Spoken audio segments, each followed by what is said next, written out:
Episode 12B. How to recognize different types of trees from quite a long way away. Number 1. The larch. The larch. The larch. Apologies to Monty Python. But this is a larch. And in fact, I've shown you this larch before, 2 times now.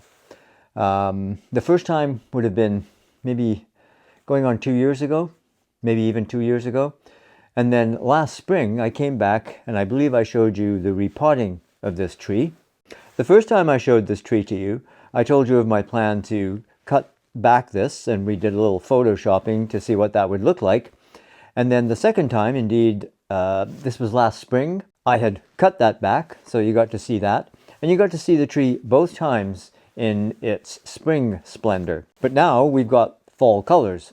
As I explained before, if you don't know, a larch is actually a deciduous conifer.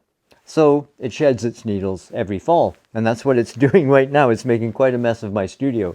But I had to get it done today because, well, it's shedding its needles, and this is not going to be looking like this for much longer. And it's raining outside, which made it quite a job to get this in here because it weighs a ton.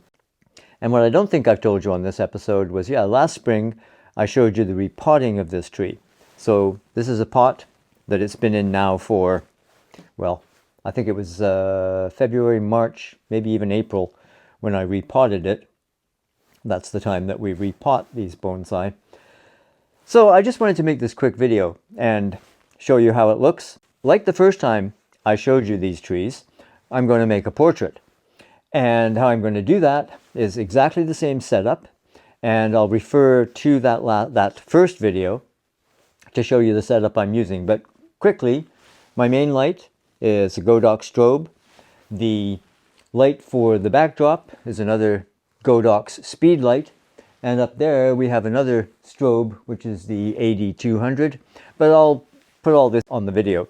So a little bit about this tree before I wrap up. I've had it for about 30 years. And it has quite a good girth on it now. As you can see, this trunk is really, really beautiful.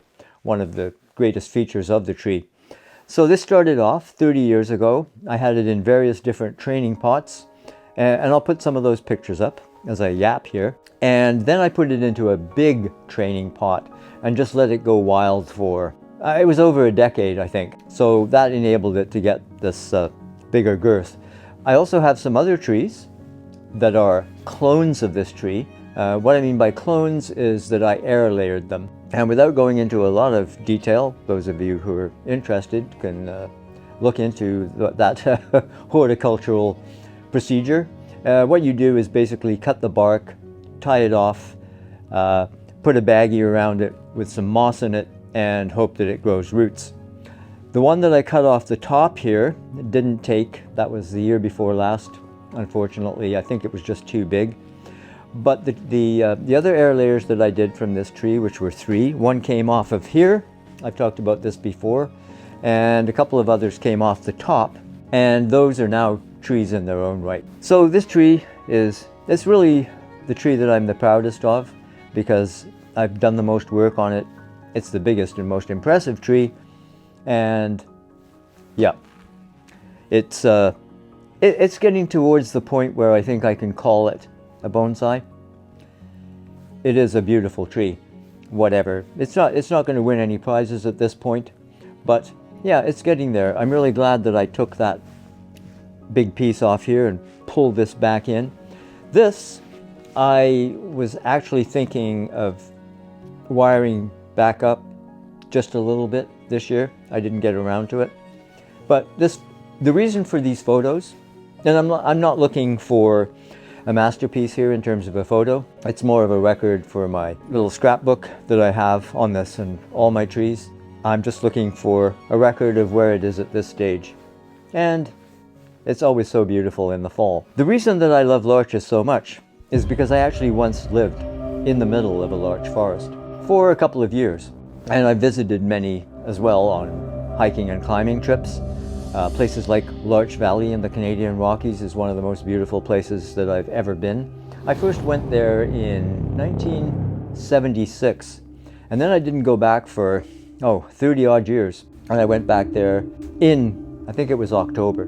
Obviously, everything looked like this, but we're talking real trees. Although at that altitude, high in the Rockies, you do get some of these natural bonsais that have been just battered by the wind and snow and weather, and they're just extraordinary.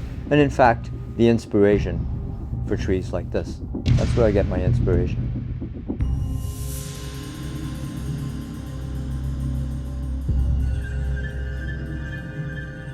So I hope you enjoyed this little video. If you did, please do give it the old thumbs up. And if you haven't subscribed to my channel, this is your first time, we'd love to have you back. So please do subscribe and hit that notification bell so you don't miss a thing. In the meantime, take care of yourself. Cheers, and we'll see you later.